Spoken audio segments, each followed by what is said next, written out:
but I did identify some other focus areas that I wasn't really thinking about before, but that had a very clear like distribution channel already established. And I started just sort of trying to tap into that. And so my business in that area has grown a ton, a lot more than the business that we had originally been talking about when I was trying to sort of push a single service on people. So another interesting takeaway, just listen to what the market wants, you know?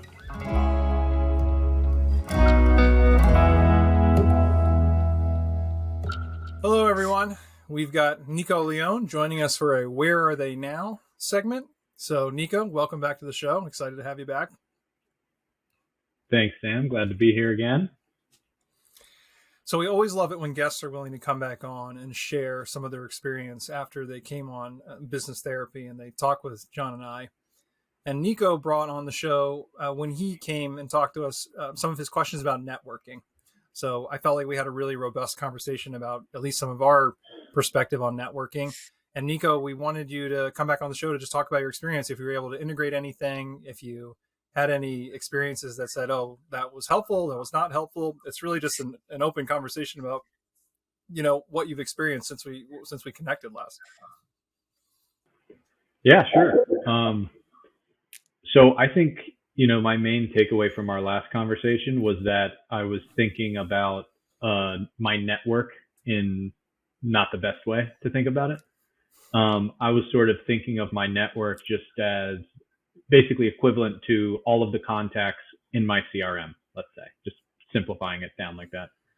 And my takeaway after our talk was that's not really true. Those are just contacts in a CRM, but your network is the people that you are actually, you feel connected to, you have a connection with, you have shared interests, you know, and therefore you are sort of excited to talk to one another, willing to share ideas, share leads, share business, that sort of thing. So I thought a lot about that takeaway after our call and realized that a lot of these like introduction meetings that I was going into in these different networking groups that I'm in, I needed to genuinely enter that introduction meeting with a new person with like, by caring about who they are and what they do. And if I can't find a way to care and we can't find a way to connect and they can't find a way to care about me, they're not in my network. They may still be a lead in my CRM or something, but they're definitely not in my network. And so I started going into those meetings with that mindset. And, you know, on the one hand, it shrunk my, you know, the people in my network from, you know, if I met with 5 people, 2 of them I felt like could actually be in my network, who I liked, and we had a good rapport. And then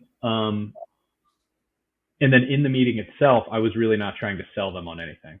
I was really just caring and trying to understand who they are and making sure they understand who I am. So I'll stop there, but that was kind of my first main takeaway and how I put it into action. That's phenomenal. Yeah, it sounds like there was actually a perspective shift that you're able to integrate. So I guess my first follow-up question would be, in shifting from more of a mechanical mindset to more of an authentic mindset of caring about the other person and trying to create authentic connection, what was the result? Did you feel like it was helping? Was it actually, I know you said it shrunk your list, but does it, I guess, what is your experience, positive or negative, with how that impacted your behavior? Definitely positive. Just from you know, the meeting itself, there was no awkwardness of me trying to sell anything at any point in the meeting. So the meeting itself was better.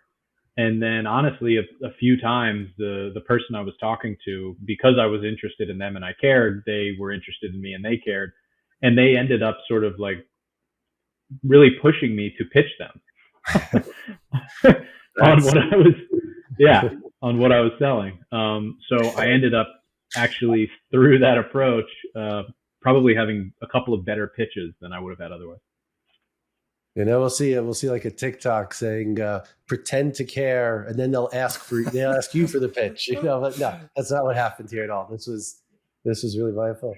How is the energy output? Like in terms of like feeling tired after the exchange or not tired, like How did it feel from an energy level? I actually thought I was more energized afterwards, which surprised me. But I think it was mainly because there was just no pressure on me. I was putting no pressure on myself going into the meeting. It was just, hey, I'm meeting somebody. Let's see what they're all about and see if we can be friends. Put simply. And yeah, so when I would hit it off with somebody, the energy was great afterwards. And if I didn't really hit it off with somebody, again, there was no pressure or expectation on the front end. So it's not like when I didn't hit it off with them, it negatively impacted me. I was kind of able to just move on quickly from it. Wow.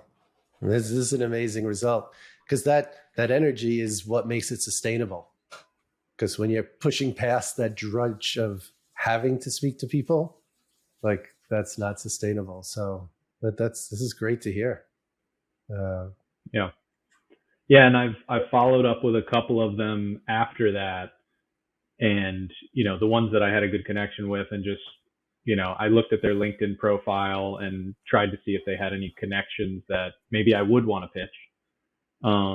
And just reached out and said, hey, no pressure at all, but these 5 people in your network would be a good fit for what I do. If you know them well and think it would be easy to make a warm intro, that would be awesome. But otherwise, no pressure. And a few of them have made intros. So somehow it ended up working better this way. Yeah. That's great. That's also a good technique that you just mentioned, lowering the barrier of effort to what someone would need to do to help you. So by going through their network, finding the people and naming it, as opposed to saying, is there anyone in your network who you think, which that never works. They can't act quickly enough. Yeah. It's too much time. It's too much of an investment. So. And also what you just touched on there was a theme I remember we discussed about just being more frank, about just asking directly for what you need, and not trying to kind of warm somebody into a position where they're offering it or there's some ambiguity. And like you mentioned, you could get a yes, you could get a no. You set up a low pressure situation where you just ask for exactly what you want. And if they're inclined to help you, they'll often help you, or they'll just tell you, no, I won't help you. And often that also kind of combats that energy drain when you're just having these back and forths where you don't really know if it's going to yield the output. Because even if the output of the conversation is a no, to get it quickly is relieving, and then you can kind of keep your energy and go on, which is another theme that I think you're touching on beautifully, and sort of how you've been handling it. Absolutely. Yep. What else do you guys want to know? That's really the great thing about having you on. There's no expectations on our side. I guess secretly we're always we're hoping you're doing well, and we're not about to get slapped with, hey, everything you told me was crap, and it's not helping at all. So, but I guess we're always kind of bracing for that. But if you have any other criticism or commentary that in practice, oh, I couldn't apply that or it couldn't work, I guess that's the other side of the coin of where are they now. It sounds like you've been very successful, but do you have anything that ended up being not working for you or critical, or anything that we could improve on?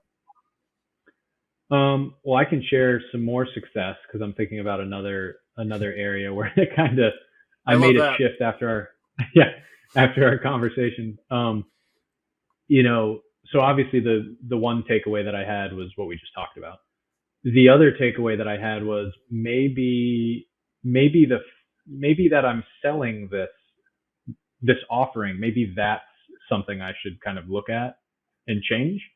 And so I actually ended up pulling back a little bit just from selling what I was selling. And I started to just try to listen for what the market wanted. And the way that I did that was, I was basically just researching, okay, what are sort of ancillary services similar to what I'm offering, but where like an online marketplace already exists, where people are clearly trying to go somewhere to get something, as opposed to me going to them and trying to push something on them. And so I have shifted my business a little bit. I wouldn't really call it a shift. I mean, I'm a consultant. I can kind of go in any direction, but I did identify some other focus areas that I wasn't really thinking about before, but that had a very clear like distribution channel already established. And I started just sort of trying to tap into that. And so my business in that area has grown a ton, a lot more than the business that we had originally been talking about when I was trying to sort of push a single service on people. So another interesting takeaway, just listen to what the market wants, you know?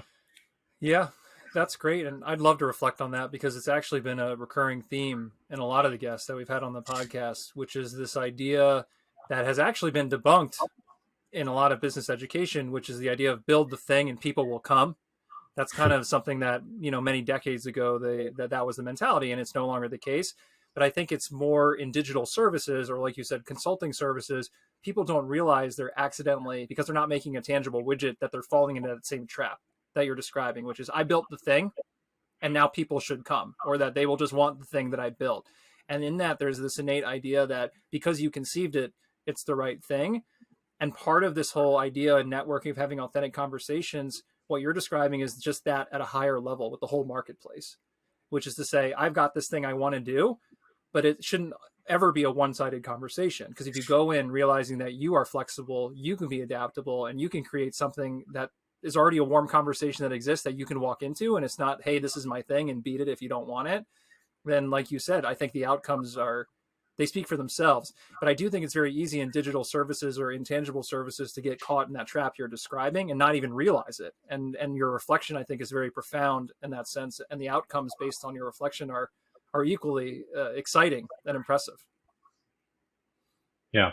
I appreciate that. And the ultimate outcome of that shift ended up being, by providing people something that they were clearly looking for, I was able to build up a customer base, call it just more people in my network.